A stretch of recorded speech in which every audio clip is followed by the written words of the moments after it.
నమస్తే, welcome to 99 TV.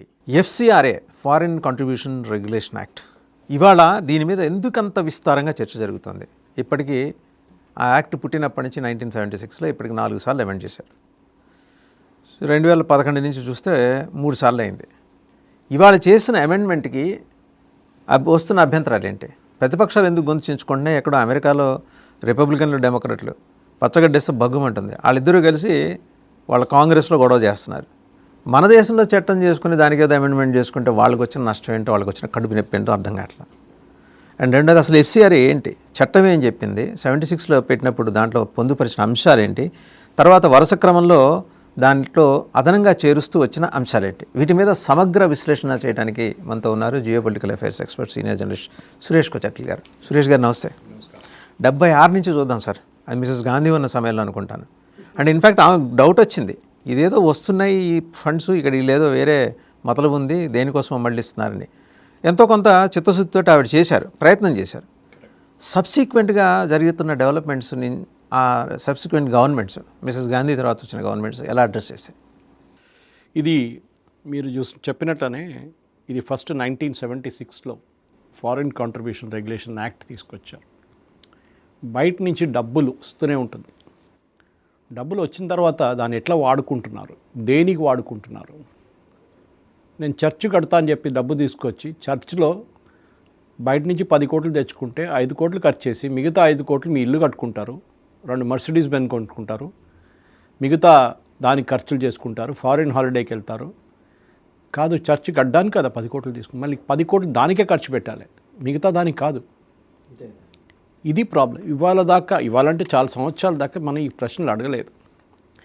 ఇంకోటి, జనరల్గా ఒక ఎఫ్సిఆర్ఏ కింద మీరు ఆడిట్ సబ్మిట్ చేయాలి. మీరు ఆడిట్ చేసిన ప్రతి సంవత్సరం మీకు వచ్చిన డబ్బులు దాన్ని ఎట్లా ఖర్చు పెట్టారో, దేని పెట్టారో దాని బ్యాలెన్స్ షీట్ పెట్టి ఆడిట్ చేసి ఫైల్ చేయాల్సి వస్తుంది. అది గవర్నమెంట్ దాంట్లో ఫైల్ చేయాలి. మీరు చేయట్లేదు వీళ్ళు చాలామంది. సో గవర్నమెంట్ ఏం చేశారంటే, ఈ 2015లో మోదీ గవర్నమెంట్ వచ్చిన ఒక సంవత్సరం తర్వాత ఎఫ్సిఆర్ఐ రిజిస్ట్రేషన్ 18,000 ఎఫ్సిఆర్ఐ అంటే ఎన్జిఓల రిజిస్ట్రేషన్ రద్దు చేశారు. ఓకే, జూన్ 22, 2026కి మన దగ్గర ఇప్పుడు 14,456 ఎన్జిఓలు ఉన్నాయి. మంచి బిజినెస్ సార్ ఇది, మీరు కూడా చూసుకోవాలి. యాక్చువల్లీ ఎందుకు ఇంత కష్టపడి స్టూడియోలకు రావడం, పని చేయడం అంతా. ఒక ఎన్జిఓ సెటప్ చేసుకోండి, నేను అది చేస్తాను ఇది చేస్తాను అని చెప్పి బయట నుంచి డబ్బులు తెచ్చుకొని లావిష్గా ఉండొచ్చు. మా పక్కన ఒక ఫ్లాట్లో ఉన్నారు ఆయన, పాస్టర్ ఆయన, లావిష్గా ఉంటారు ఆయన. 2 కార్లు ఉన్నాయి, రోజంతా అక్కడే కనిపిస్తాడు, కానీ ఏం చేస్తాడో తెలియట్లేదు. ఈ 2 కార్లకి వాళ్ళకి డబ్బులు ఎక్కడ వచ్చినాయి.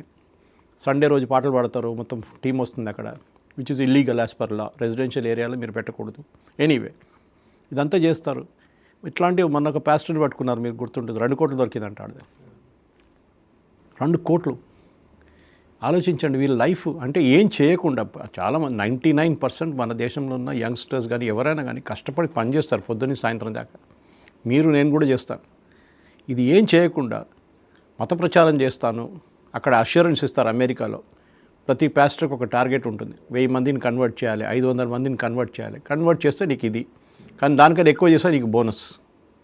ఇది వీళ్ళది ఇన్ అన్రిటర్న్ లా. సో వచ్చిన డబ్బులు ఇట్లా వాడుకుంటారు అకౌంట్ లేకుండా. కానీ ఇప్పుడు గవర్నమెంట్ చాలా స్ట్రిక్ట్ అయిపోయారు. ఈ చట్టం మీరు చెప్పినట్ల ఫస్ట్ 1976 ఇందిరాగాంధీ హయాంలో వచ్చింది. అప్పుడు కాంగ్రెస్ వాళ్ళు ఎవరు మాట్లాడరు దాని గురించి, ఎందుకంటే ఇందిరాగాంధీ చేసింది కదా. దాంతో 2010లో దీన్ని రిపీల్ చేశారు. ఏది, ఇందిరాగాంధీ గారు తీసుకొచ్చిన చట్టాన్ని తీసేశారు. అమెండ్ చేయడం కాదు, తీసేసి కొత్త లా తీసుకొచ్చారు 2010లో. అప్పుడు ఆలోచించండి, ఈ 2010లో చాలా జరిగినాయి. మీకు గుర్తుంటుంది, వకఫ్ది కూడా అదే జరిగింది. అప్పుడే చాలా చట్టాలు మారినాయి, ఎందుకంటే వీళ్ళ మీద చాలా ప్రెషర్ ఉండే. ఎందుకంటే ఎస్పెషల్లీ కేరళలో వీళ్ళ ఓటింగ్ కాన్స్టిట్యున్సీ పెద్దది కేరళలో ఉంది. అక్కడ వీళ్ళది చర్చ్ వాళ్ళ పార్టీ కూడా ఉంది, కేరళ కాంగ్రెస్ మాని అని చెప్పేసి. ఆలోచించండి, వాళ్ళు చెప్పినప్పుడు పొలిటికల్ పార్టీ అంటారు, ఇప్పుడు వాళ్ళు సిపిఎంతో ఉన్నారు. అట్లనే అక్కడ 2-3 అట్లాంటి చర్చ్ బేస్డ్ పార్టీస్ ఉన్నాయి. చర్చ్ క్లియర్గా చెప్తారు ఎవరికి ఓటు వేయాలో ఎవరికి వద్దని చెప్పేసి. ఓకే, సురేష్ గోపికి ఓటేయమన్నారు, దీనికన్నా ముందు ఓటేశారు. రాజీవ్ చంద్రశేఖర్ని ఓడించాలని చెప్పారు, కానీ ఓడించలేకపోయారు. వారు క్లియర్గా ఇన్స్ట్రక్షన్స్ ఇస్తారు, బీజేపీకి ఓటేయకూడదు. నేను అది అప్పుడే చెప్పాను. మోదీ గారు క్రిస్మస్ రోజు చర్చ్కి వెళ్ళారు ఢిల్లీలో. అది కాకుండా కేరళ నుంచి వచ్చిన ఫాదర్లందరినీ, బిషప్లందరినీ పిలిపించుకొని విందు ఇచ్చారు. ఏం చేసినా కానీ మీకు ఓట్లు రావు. చాలా క్లియర్ ఇది. మీరు టైం వేస్ట్ చేస్తున్నారు, మీరు డబ్బులు వేస్ట్ చేస్తున్నారు, వీళ్ళు మీకు ఓటేయరు. వీళ్ళకి ఒక్కటే కావాలి అంటే డబ్బులు బయట నుంచి వస్తే మస్తు వస్తాయి, దాని నుంచి లావిష్గా లైఫ్ లీడ్ చేసుకోవచ్చు, టార్గెట్లు మీట్ చేయాలంతే. ఇప్పుడు 1,00,000 మందిని కన్వర్ట్ చేస్తే ఈ సంవత్సరం అందరు కలిసి నెక్స్ట్ ఇయర్ 2,00,000 మందిని కన్వర్ట్ చేయాలి. ఇది వీళ్ళ మెయిన్ థింగ్. ఇప్పుడు గవర్నమెంట్ ఇప్పుడు చట్టం మీరు చెప్పినట్లు మళ్ళీ రిపీల్ అయింది. దాని తర్వాత ఈ 2010లో రిపీల్ చేసిన కొత్త యాక్ట్ తీసుకొచ్చింది. దాన్ని 2011 మేలో అది ఎఫెక్ట్లో వచ్చింది. దాని తర్వాత మోదీ గవర్నమెంట్ వచ్చిన తర్వాత దీన్ని అమెండ్ చేశారు 2016లో, 18లో అండ్ 20లో. ఓకే, టెక్నికలీ 10 సార్లు అమెండ్ చేశారు దీనికన్నా ముందు అన్నీ కలుపుకుంటే. ఇప్పుడు రూల్స్ ఫ్రేమ్ చేశారు. మీకు గుర్తుంటుంది వాసుదేవన్ గారు, మన సిటిజన్షిప్ అమెండ్మెంట్ యాక్ట్ CAA వచ్చినప్పుడు, CAA వచ్చిన తర్వాత చట్టం పాస్ అయిన తర్వాత కూడా 5 సంవత్సరాలు పట్టింది రూల్స్ ఫ్రేమ్ చేయడానికి. అది పెద్ద ఒక తప్పు ఎన్డీఏ గవర్నమెంట్. ఎందుకు జరిగిందో అర్థం కావట్లేదు. మీరు చట్టం పాస్ చేశారు, 1 సంవత్సరం పాటు మీరు టైం తీసుకోవచ్చు. ఇది 2 సంవత్సరాలు ఏంటి అర్థం కావట్లేదు. ఓకే, 3 సంవత్సరాలు ఏంటి, 5 సంవత్సరాలు ఆలోచించండి. సో ఫైనలీ సిటిజన్షిప్ ఇవ్వడం మొదలుపెట్టారు. ఇప్పుడు ఈ FCRA కింద కూడా ఇప్పుడు కూడా అదే చేశారు. చట్టాలు సపరేటు, లా ఉంటుంది, రూల్స్ ఫ్రేమ్ చేయడం సపరేట్ ఉంటుంది. కొత్తగా రూల్స్ తీసుకొచ్చారు ఇప్పుడు మోదీ గారు. దానితో అంత మొత్తం ఒక చిన్న భూకంపం, చిన్నదిగా పెద్ద భూకంపం వచ్చింది, ఎస్పెషల్లీ కేరళలో. కేసీ వేణుగోపాల్ నోటు, అక్కడ సతీశన్ స్టేట్మెంట్లు, వీళ్ళు వాళ్ళు అందరు కలిసి పడుతున్నారు ఇప్పుడు. అండ్ ఇప్పుడు చూడండి తమాషా, దీంట్లో ఏం చెప్తున్నారు మీరు కొత్త చట్టాలు ఇన్ బ్రీఫ్, ఎందుకంటే మనం చెప్పుకుంటే పోతే చాలా టైం పడుతుంది దానికి, కానీ ఇన్ బ్రీఫ్గా చెప్తాను. సో 22 జూన్ ఈ నెలలో మినిస్ట్రీ ఆఫ్ హోమ్ అఫైర్స్ ఒక లేటెస్ట్ నోటిఫికేషన్ పబ్లిష్ చేశారు గెజెట్లో. Foreign contribution regulation act first time specify చేస్తున్నారు ఏంటంటే మీరు దేనికి తీసుకొస్తున్నారు డబ్బులు. ఇప్పుడు దాకా అది లేకుండే. లెప్రసీ గురించి ఒక NGO పెట్టి వాడు ఫస్ట్ మర్సిడీస్ బెంజ్ కొనుక్కుంటాడు. ఓకే, లెప్రసీతో మర్సిడీస్ బెంజ్తో సంబంధం ఏంటంటే నేను ట్రావెల్ చేయాలి కదా, నేను పాస్టర్ని, ఇక్కడి నుంచి అక్కడ పోవాలి, నేను చిన్న కార్లలో పోను, ఇండియన్ కార్లు, నాకు మర్సిడీస్ బెంజ్ కావాలి, లేకుంటే BMW కావాలి. కానీ మీరు ఆ డబ్బులతోనే ఒక 100 మందిని ట్రీట్ చేయొచ్చు కదా. అదంతా తర్వాత, ముందు ఇది నా పర్సనల్ కంఫర్ట్ చూసుకోవాలి. ఒక ఇల్లు కూడా కట్టాలి నేను, బై ద వే, అది కూడా కట్టుకుంటాడు ఇదే అకౌంట్ మీద. ఇప్పుడు క్లియర్గా NGOలు కానీ వాళ్ళ అసోసియేషన్స్ కానీ క్లియర్గా దేనికి డబ్బులు తీసుకొస్తున్నారో దానికి క్లారిటీ ఇవ్వాలి. ఓకే, మెయిన్గా ఏంటంటే అండర్టేకింగ్ ఒకటి, ఫారిన్ ఫండ్స్ భారతదేశం వ్యతిరేకంగా వాడుకోకూడదు, యాంటీ నేషనల్ యాక్టివిటీస్ కోసం వాడుకోకూడదు, భారతదేశ సమగ్రతకు భద్రతకు దాని వ్యతిరేకంగా చేయకూడదు అన్నమాట. ఓకే, ఇప్పుడు ఈ రూల్స్ తీసుకొచ్చింది యాక్ట్ పార్లమెంట్లో పాస్ అయితే కూడా ఈ రూల్స్ ఉంటుంది. ఓకే, చట్టంతో దానికి సంబంధం లేదు, కానీ ఉంది కూడా అట్ ద సేమ్ టైం. ఆ అంబ్లికల్ కార్డ్ ఉంది. ఓకే, ఇప్పుడు FCRA ఈ కొత్త రిజిస్ట్రేషన్కి 5 సంవత్సరాల వ్యాలిడిటీ ఉంటుంది. ఇప్పుడు అప్లై చేసినది ఉంటుంది, కానీ వాళ్ళు కొంచెం మార్పులు తీసుకురావాలి. కొత్త వాళ్ళు ఎవరైనా అప్లై చేస్తే NGO 5 సంవత్సరాలకి వ్యాలిడిటీ ఉంటుంది. దాని తర్వాత మళ్ళీ దాన్ని రెన్యూవల్కి అప్లై చేయాలి. ముందు అట్లా లేకుండే, మీరు ఎప్పుడు కావాలంటే నడిపించుకోవచ్చు ఎప్పుడైనా. ఈ 2015లో మనం చూసాం, 18,000 మందిని తీసేసిన తర్వాత ఇప్పుడు దీంట్లో అబ్జెక్ట్ చేసిన చాలామంది ఉన్నారు, మనం చెప్పాము కూడా. దీంట్లో బిగ్గెస్ట్ చేంజ్ ఏంటంటే వాసుదేవన్ గారు, ఎగ్జాక్ట్ ప్రోగ్రామ్ ఆర్ పర్పస్ మీరే దేనికి తీసుకుంటున్నారో దానికి మీరు క్లియర్గా క్లారిటీ ఇవ్వాల్సి వస్తుంది. ఓకే, జనరల్ కేటగిరీస్ని తీసేశారు.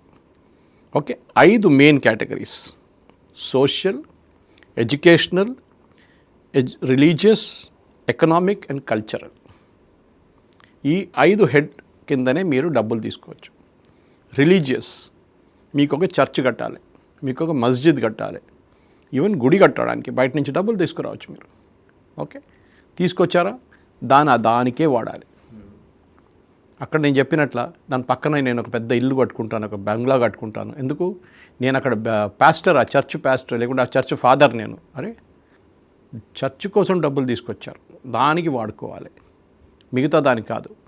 ఇంకోటి, మీరు ఫర్ ఎగ్జాంపుల్ ఒక స్కూల్ కట్టడానికి మీరు డబ్బులు తీసుకొచ్చారు బయట నుంచి, కాన్వెంట్ కట్టడానికి మీరు ఒక బడ్జెట్ ఇచ్చారు 5 కోట్లు. మీరేం చేస్తారు, 5 కోట్లు మీకు తెలుసు సరిపోదని, కానీ ఒక అమౌంట్ ఫస్ట్ తిన్నది తీసుకొని తర్వాత యాడ్ చేసుకుంటూ పోతే ఎవరు చూడండి అన్నని ఏం చేస్తారు, 5 కోట్లు తెచ్చుకుంటారు. తర్వాత ఇంకో 5 కోట్లు కావాలన్నప్పుడు తర్వాత తెప్పించుకుంటారు ముందు ఉన్న చట్టంలో.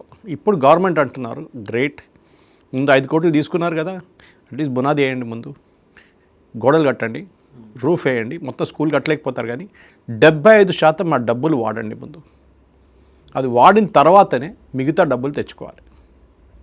అప్పుడు మీ ఇంటెంట్ క్లియర్ అయిపోతుంది, మీరు దానికోసమే చేస్తున్నారా లేకుంటే ఇంప్రెషన్ ఉండదు, అది దీనికి తిప్పడానికి తీసుకొస్తున్నారా దీనికి అని చెప్పేసి. ఓకే, దీనికి ఈ గవర్నమెంట్ ప్రిస్క్రైబ్ లిస్ట్ నుంచే మీరు తీసుకోవాల్సింది.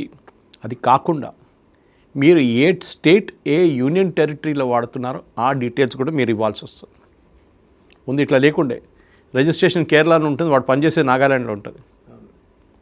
ఓకే, గవర్నమెంట్ ట్రాక్ చేయలేకపోతారు. ఇప్పుడు క్లియర్గా మీరు నేను ఈ స్టేట్లో పనిచేయబోతున్నాను, ఈ యూనియన్ టెరిటరీస్లో ఉంటానని డీటెయిల్స్ ఎంహెచ్ఎస్ సైట్లో మీరు అప్లోడ్ చేయాల్సి వస్తుంది. ఇంకోటి ఏంటంటే ఈ ముందు ఎన్జిఓలో ఒక కొంతమంది డైరెక్టర్ని పెట్టుకుంటారు. వీళ్ళంతా చాలా పెద్దోళ్ళు సొసైటీలో, retired IAS officer, retired IPS officer, సొసైటీలో మంచి మంచి పేరున్న వాళ్ళు. కానీ వెనకున్న క్యారెక్టర్స్ని ఎవరు చెప్పరు. ఇప్పుడు చాలా క్లియర్గా గవర్నమెంట్ ఏం చెప్పారు, మీరు ఓకే మీరు ఉన్నారు కానీ మీ వెంట ఎవరు కంట్రోల్ చేస్తున్నారు, మాకు ఆ డీటెయిల్స్ కూడా కావాలి. ఎవరు లేరండి మా వెంట, ఉంటారు చెప్పండి, మాకు తెలుసు మీరు ఎవరిని తీసుకొస్తున్నారు. ఓకే, మీ మీ ఒరిజినల్ అసోసియేషన్ ఫామ్ చేసిన లిస్ట్ మా దగ్గర ఉంది. వాళ్ళు ఎక్కడ ఉన్నారు ఇప్పుడు, వాళ్ళు వెనక కూర్చున్నారు, ఎందుకంటే వాళ్ళ మీద కేసులు వచ్చినాయి. డెఫినెట్గా అంత హ్యూజ్ అమౌంట్స్ అంటే ఇండివిజువల్స్ ఎవరు, వ్యవస్థలు సంస్థలు ఇస్తాయి. నేను ఇది ఇప్పుడు ఈ సంస్థలు కాదు, ఇది ఇండియాలో చెప్తున్నాను. మీరు బోర్డ్ ఆఫ్ డైరెక్టర్స్ ఫామ్ చేస్తారు ఎన్జిఓకి, మీ వెంట ఎవరు ఉన్నారు? బోర్డ్ ఆఫ్ డైరెక్టర్స్ బాగానే ఉన్నారు, అంత పెద్ద పెద్ద వాళ్ళని పెట్టుకున్నారు. What about the people behind? డొనేషన్కు సపరేట్గా వస్తున్నాను నేను. ఓకే, మీరు చెప్పిన మాటకి ఈ డొనేషన్స్ ఏంటనేది, మీరు బయట నుంచి డబ్బులు తీసుకొచ్చేటప్పుడు దాని కింద దాని వెనక ఉన్న మంది మీకు యునైటెడ్ స్టేట్స్ ఫ్రీడమ్ కౌన్సిల్ వాళ్ళు డబ్బులు ఇచ్చారు 30 కోట్లు. ఎందుకు? ఎడ్యుకేషనల్ సెక్టర్కి. Very good, excellent. ముందు ఇది మనం అంగీకరిస్తుండే. ఇప్పుడు గవర్నమెంట్ అంటున్నారు వాళ్ళు కరెక్టే, వాళ్ళకి డబ్బులు ఎవరు ఇచ్చారు అది చెప్పండి మాకేం తెలుసు. మీకు తెలియకపోతే మీరు డబ్బులు తీసుకోలేరు. You cannot take this amount. వాళ్ళు వెనక ఎవరు ఉన్నారు చెప్పండి. దానికే ఇంత గొడవ జరుగుతుంది యూఎస్లో. అక్కడ పెద్ద స్కామ్ ఉంది దీనికన్నా పెద్దది. ఇక్కడ మనం చట్టం చేసుకునే దానికి అమెండ్మెంట్ చేసుకుంటే యూఎస్కి ఏంటి కడుపులో నొప్పి. చాలా క్లియర్ కదా వాసుదేవన్ గారు. యూఎస్లో మీరు వాసుదేవన్ గారు అందరికన్నా పెద్ద మనిషి వాసుదేవన్ లాగా ఒక్కరు లేరని చెప్పి ఒక యూఎస్ సెనేటర్తో స్టేట్మెంట్ ఇప్పించాలన్నా మీరు ఒక $3,000 చెక్ ఇవ్వండి నాకు, ఏం చదవాలి అది కూడా ఇచ్చేసేయండి, చదివిపిస్తాను నేను రేపు. వీళ్ళు డబ్బులు తీసుకొని ఏం కావాలంటే చేస్తారు యూఎస్లో. సెనేటర్స్ కానీ కాంగ్రెస్ మ్యాన్ వాళ్ళు లాబింగ్ గ్రూప్ వాళ్ళు. రేపు వాడు ఇరాన్ వాడు వచ్చి ఒక ఖతర్ చేస్తారు కదా, ఖతర్ మిలియన్స్లో ఇస్తారు. వాడొక $50,000 ఇచ్చి ఈ ప్రెసిడెంట్ ట్రంప్ని క్రిటిసైజ్ చేయండి, ప్రెసిడెంట్ ట్రంప్ని ప్రేజ్ చేయండి, లేకుంటే మేము అందరికన్నా best nation in the world అని చెప్పండి, అదే చెప్తారు వాళ్ళు. ఈ లాబింగ్ గ్రూప్ పవర్ మీరు యూఎస్లో చాలా హెవీగా ఉన్నారు. పాకిస్తాన్ ఆర్మీ వాడుకున్నారు లాబింగ్ ఆపరేషన్ సింధూర్ టైంలో. పాకిస్తాన్ గవర్నమెంట్ కాదు, వాళ్ళకి సపరేట్ లాబింగ్ ఉంది. పాకిస్తాన్ ఆర్మీ ఆలోచించండి. ఎనీవే, ఇప్పుడున్న ఇది మెయిన్ అన్నమాట. దీంట్లో ఈ టైట్నింగ్ ఆఫ్ రూల్స్ ఇంకొకటి కొన్ని వచ్చినాయి వాసుదేవన్ గారు, అది చాలా తమాషగా ఉంది. దీంట్లో మీ సోషల్ మీడియా అకౌంట్స్ డిస్క్లోజ్ చేయండి. కాక్రోచ్ జనతా పార్టీ అని ఉంటుంది, వాళ్ళ వెంట ఎవరున్నారు, వెనక ఎవరున్నారు, హూ ఇస్ మెయింటైనింగ్ ఇట్, ఎక్కడి నుంచి అప్లోడ్ చేస్తున్నారు, ఈ డీటెయిల్స్ అంతా మాకు కావాలి. కీ ఫంక్షనరీస్ ఎవరెవరు ఉన్నారు. ఓకే, మీరు బుక్ పబ్లిష్ చేస్తున్నారా, అచ్చా సోషల్ మీడియాలో బుక్ కూడా మీరు పబ్లిషింగ్లో కూడా ఇది వస్తుంది. మీరు మ్యాగజైన్ పబ్లిష్ చేస్తున్నారా, ఓకే దాని ఎడిటర్ ఎవరు, దాని వెనుకున్న కాంట్రిబ్యూటర్స్ ఎవరు, ఆ డీటెయిల్స్ అంతా మాకు కావాలి.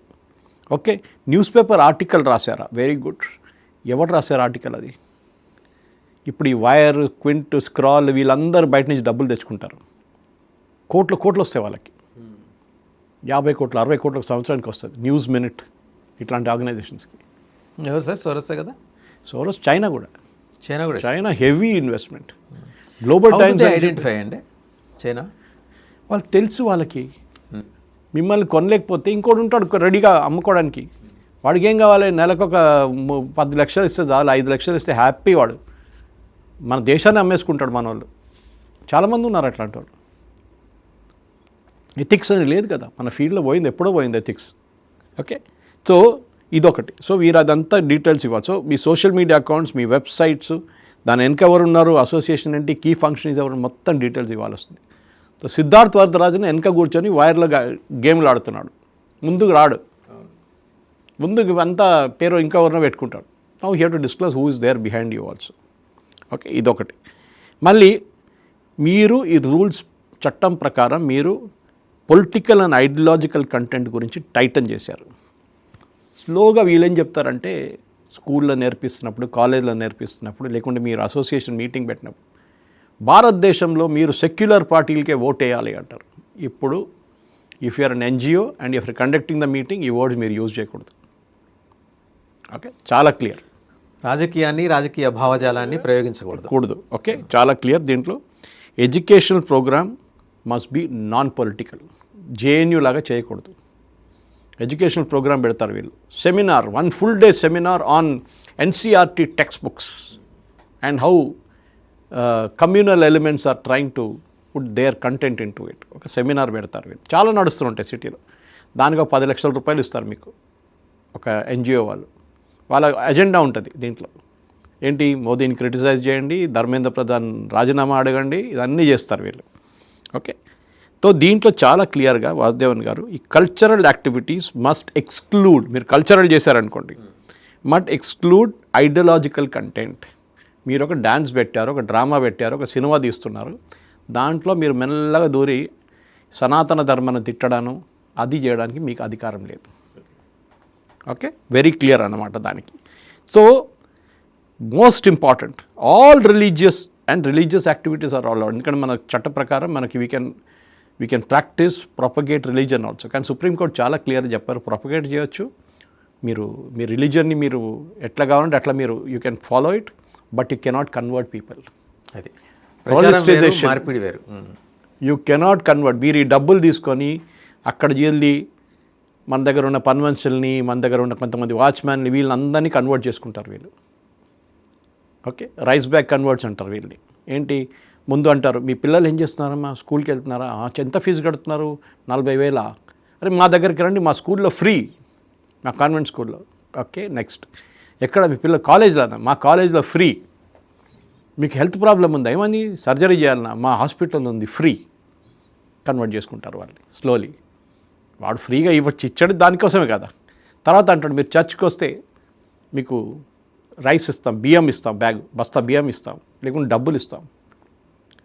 నేను ఫస్ట్ ఇది బిలీవ్ చేయలేదు. మా దగ్గర పర్మనెన్సీ ఉండేది దీనికన్నా ముందు తిరుమలగిరిలో ఉన్నప్పుడు. ఆమె ఒకరోజు వచ్చి నేను పేరు మార్చుకున్నాను అమ్మ అని చెప్పి మా వైఫ్ దగ్గర చెప్తుంది. మార్చుకున్నారా పేరు ఏంటి, మేరీ సంథింగ్, బొట్టు లేదు ఏం లేదు. అడిగారు ఏమైందని. So this is what it was. Conversion జరిగింది. కన్వర్షన్ ఏంటి, చర్చికి మీరు సండే రోజు వస్తే మీకు తిండి పెడతారు, మీకు కొన్ని డబ్బులు ఇస్తారు, ఒక బస్తా బియ్యం ఇస్తారు. మన వాళ్ళు దానికోసం అమ్ముకుపోతారు. ఏం చేయాలి పాపం, పేదోళ్ళు వాళ్ళు. ఓకే, సో ఇట్లాంటి చాలా మటుకు చట్టాలు ఉన్నాయి వాసుదేవన్ గారు, చాలా క్లియర్గా. సార్ ఇందాక నేను చదువుతుంటే మీడియా పర్సన్స్కి, పొలిటికల్ లీడర్స్కి, పొలిటికల్ పార్టీస్కి ఇవ్వరాదు అని కూడా ఉన్నది. అందులో పొలిటికల్ పార్టీస్కి ఒక మార్పు తీసుకొచ్చారు. చిన్న సవరణ ఏదో దాంట్లో అంటే మీరు ఫారిన్ కంట్రీలో ఒక ఇండియన్ కంపెనీ ఉంది, ఫారిన్ కంపెనీ కూడా ఉండొచ్చు. అది ఫారిన్ కంపెనీలో ఇండియన్ ఇన్వెస్ట్మెంట్ 50% కన్నా ఎక్కువ ఉంది.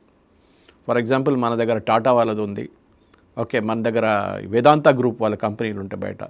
ఈవెన్ మన అదానీ కంపెనీస్ ఉంటాయి బయట, అంబానీ కంపెనీలు ఉంటాయి బయట. చాలా మటుకు కంపెనీస్ ఉన్నాయి అట్లాంటి. ఆర్సెరల్ మిత్తాల్ ఉంది, వాళ్ళు ఉన్నారు.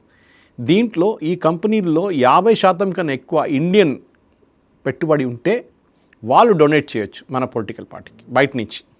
మిగతా వాళ్ళు చేయలేరు, ఎందుకంటే ఫారిన్ కంపెనీలు మన షేర్ హోల్డింగ్ ఇండియన్ అయి ఉండాలి 50% కానీ దానిపైన కానీ, అప్పుడే మీరు డొనేట్ చేయొచ్చు. లేకుంటే ఏం చేస్తాడు వాడు, అక్కడ కంపెనీ కావాలని ఒక షెల్ కంపెనీ పెట్టుకొని దాని నుంచి $1,00,000, 2 లక్షలు, 3 లక్షలు పంపిస్తూనే ఉంటాడు. ఎవరు, ఒక సీట్ కూడా రాని పార్టీకి. ఓకే, వాడేమో లైఫ్ స్టైల్ ఢిల్లీలో పెద్ద ఒక బంగ్లా తీసుకుంటాడు, 3-5 కార్లు కొనుక్కుంటాడు, ఇలా ఫారిన్ హాలిడేకి వెళ్తాడు, మొత్తం ప్రచారాలు చేస్తాడు, సోషల్ మీడియా అది ఇది. లాస్ట్లో వాడికి వచ్చేది 1 సీటు, 1/2 సీటు వస్తుంది అంతే. ఇది. సో ఈ చట్టం ప్రకారం ఇప్పుడు చాలా క్లియర్గా 16 కేటగిరీస్ ఇచ్చారు రిలీజియస్ యాక్టివిటీస్లో. ఓకే, రిలీజియస్ ఎడ్యుకేషన్ ఉండొచ్చు, మారల్ ఎడ్యుకేషన్ ఉండొచ్చు, సత్సంగ్ చేయొచ్చు, ఓకే, మెడిటేషన్ చేయొచ్చు. హిందువులను కూడా ఆపట్లేదు, హిందువులు కూడా చేయొచ్చు. సత్సంగ్ అంటే క్రిస్టియన్స్ చేయరు కదా, చేసేవాళ్ళు వీళ్ళే కదా, మన హిందువులు కదా. ఇది అన్నీ చేసుకోవచ్చు. ఓకే, కానీ క్రిమేషన్ డెవలప్మెంట్ చేయవచ్చు. క్రిమేషన్ మీ గ్రౌండ్ ఉంటుంది, కొంచెం స్పాయిల్ అయి ఉంటుంది, కొంతమంది బయట నుంచి డబ్బులు పెడతారు దాన్ని రిపేర్ చేయండి. మన ప్యారడైజ్ దగ్గర పరేడ్ గ్రౌండ్ వెనక ఒక పెద్ద ఉంది ఒకటి, అది బ్రిటిష్ హై కమిషన్ మెయింటైన్ చేస్తారు దాన్ని, వార్ కమిషన్ అండి. ఈ మన ఇక్కడ కూడా ఉంది అమ్ముగూడ దగ్గర, వాళ్ళు మెయింటైన్ చేస్తారు అది. So this is where it is. So ఈ 11 కేటగిరీస్ ఎకనామిక్ పర్పస్ కోసం, 30 ఐటమ్స్ సోషల్ కేటగిరీ కోసం ఇదైనా వైలేట్ చేస్తే అంతే సంగతి. ఇది చూడండి, ఇప్పుడు ముందు వెళ్తూ చాలా మటుకు ఈ ప్రాబ్లం రాబోతుంది. ఈ ప్రాబ్లంని దానికోసం కేరళలో కేసీ వేణుగోపాల్ కానీ సతీశన్ కానీ అందరూ ఏడవడం మొదలుపెట్టారు.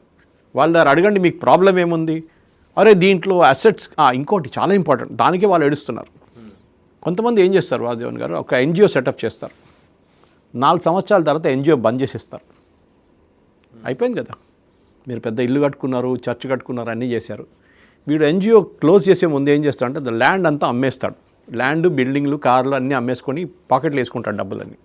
తర్వాత అన్నాడు ఎన్జిఓ క్లోజ్, నేను అయిపోయింది, నేను షట్ డౌన్ చేస్తున్నాను. దాని తర్వాత వాళ్ళు ఎక్కడ మాయమైపోతారో ఎవరికి తెలియదు. గవర్నమెంట్ ఏమంటున్నారు, గ్రేట్ మీరు బంద్ చేస్తున్నారు కదా, మీ దగ్గర ఏమేం ప్రాపర్టీ ఉండే, ఏది లాస్ట్ 4 సంవత్సరాలు 5 సంవత్సరాలు, ఆ ప్రాపర్టీ మీరు అమ్మకూడదు, అది గవర్నమెంట్కి వచ్చేస్తుంది. ఓకే, అది ఏడుపు. ఏది 4-5 ఏళ్ళు ఒకవేళ క్లోజ్ బయట నుంచి డబ్బులు తీసుకొచ్చి సంపాదించి పని చేయలేకపోతే గవర్నమెంట్ ఆ అసెట్స్ అంతా టేక్ ఓవర్ చేస్తుంది. చెప్పిన పని చేయలేకపోతే, చెప్పిన కదా వాడు ఎన్జిఓ క్లోజ్ చేసేస్తున్నాడు, దుకాణం బంద్ చేసేస్తున్నాడు. ఇంకా అలాంటప్పుడు వాడికి సంబంధం లేదు, ల్యాండ్ గవర్నమెంట్కే కదా. సో మీరు బయట నుంచి తెచ్చుకొని ఉంటారు, కానీ మీరు పర్సనల్ దానికి వాడకూడదు. You give it back to the government. రేపు గవర్నమెంట్ ఇంకొక క్రిస్టియన్ సొసైటీకి ఇవ్వచ్చు, అది లేకుంటే ఇస్లామిక్ సొసైటీకి ఇవ్వచ్చు, ఒక హిందూ సొసైటీకి ఇవ్వచ్చు, గవర్నమెంట్ ఇష్టం అది. కానీ మీరు పర్సనల్ దానికి వాడుకోలేరు, మీరు అమ్మేసి ఆ డబ్బులు మీ పాకెట్లో వేసుకోలేరు. ఇది మెయిన్, దానికే ఏడుస్తున్నారు ఎక్కువ చాలామంది. ఇది ఒక పెద్ద బిజినెస్, దీని వెనక పెద్ద స్కామ్ ఉంది వాసుదేవన్ గారు, మీరు బిలీవ్ చేయరు. 1,00,000 కోట్లు 2,00,000 కోట్లు 3,00,000 కోట్లు ఒక కొట్టేశారు, డబ్బులు ఉన్నాయి. Anyway that's a separate story. Right Suresh గారు, థ్యాంక్ యూ. సో చూసాం కదా ఎఫ్సిఆర్ఏ నిబంధనలు 1976లో ఆ చట్టం తీసుకొచ్చినప్పుడు శ్రీమతి ఇందిరాగాంధీ ప్రధానమంత్రిగా ఉన్నారు. తర్వాత ఆ చట్టాన్ని తీసేసి 2010లో రిపీల్ చేసిన తర్వాత 2011 మే నుంచి అమల్లోకి వచ్చిందని వాళ్ళు చెప్పారు. సరే, వచ్చిన తర్వాత ఏంటి ఉన్నాయంటే ఏం లేదు, ఎక్కడేసిన గొంగలు అక్కడే. ఒకవేళ కొత్త నిబంధన తీసుకొస్తే వాళ్ళు బైపాస్ మూసేస్తే ఓరా నుంచి వచ్చినట్టు ఏదో ఒక రకంగా డబ్బులు అయితే తెచ్చుకుంటున్నారు, దుర్వినియోగానికి పాల్పడుతున్నారు. ఇప్పుడు మత ప్రచారం కోసం తెచ్చుకోవచ్చు, మత మార్పిడి కోసం తెచ్చుకోవటం, దేశంలో అస్థిరత సృష్టించడం, ప్రత్యేకించి నార్త్ ఈస్టర్న్ స్టేట్స్ కావచ్చు, అలాగే కొన్ని రాష్ట్రాలు ఉన్నాయి సెన్సిటివ్ స్టేట్స్, అక్కడ కావచ్చు, అస్థిరత సృష్టించే ప్రయత్నం చేయడం. దాంట్లో ఎఫ్సిఆర్ఏ కొత్త నిబంధనలు చాలా స్పష్టంగా చెప్పారు, దేశ సమగ్రతకి సమైక్యతకి అలాగే కమ్యూనల్ హార్మనీకి ఎలాంటి ఇబ్బంది తలెత్తినా విఘాతం కలిగించినా ఊరుకునేది లేదు, చాలా స్ట్రింజెంట్ యాక్షన్ అయితే ఉంటుందని. ఇవన్నీ వాళ్ళు తామరతంపరగా ఉన్న ఈ ఎన్జిఓలకి కడుపు మండుతూ ఉంది. ఎందుకంటే ఎక్కడి నుంచో ₹1 కోటి తెచ్చుకొని ఒక 2-3 లక్షలు ఖర్చు పెట్టి మిగిలిన జేబులో వేసుకునే కొందరు ఉంటారు దుర్మార్గులు, వాళ్ళకిది. సో ఇన్ని నిబంధనలు కేవలం ఒక క్రైస్తవ మతానికి సంబంధించి పెట్టాల, సత్సంగులు పెట్టుకునే హిందూ సమాజం, ఈవెన్ సిక్కు సమాజంలో కూడా సత్సంగులు ఉంటాయి, వాళ్ళకి కూడా మీరు ఏ పర్పస్ కోసం తీసుకుంటున్నారో ఆ పర్పస్ కోసం ఖర్చు పెట్టాలి. అండ్ ఆడిట్ రెగ్యులర్గా ఉండాలి. అండ్ అలాగే ఒకవేళ మీరు ఎన్జిఓ మూసేసి వెళ్ళిపోదలుచుకుంటే దాని మీద మీరు సంపాదించిన ఆస్తులు ఉంటాయి, అవన్నీ ప్రభుత్వానికి దఖలు చేసి వెళ్ళాలి. సఫికేషన్ ఇది 5 ఏళ్ల పాటే, ఏది నిబంధనలు 5 ఏళ్ల పాటు ఉంటాయి. అంటే రెన్యువల్కి వెళ్ళాలంటే ముందర 5 ఏళ్ళు మీ పనితీరుని గమనించిన తర్వాత మీకు రెన్యువల్ చేయాలా లేదా అనేది మళ్ళీ గవర్నమెంట్ ఆఫ్ ఇండియా నిర్ధారిస్తుంది. ఎక్కడి నుంచో వచ్చి పడుతున్న ఈ డబ్బు ఎలాంటి విపత్తులకు దారితీస్తుందనేది స్పష్టంగా గమనించిన తర్వాత ఇన్ని రకాల సవరణలు చేశారు, కేంద్ర హోంమంత్రి శాఖ పరిధిలోకి తీసుకొచ్చారు. చూద్దాం ఏం జరుగుతుందో.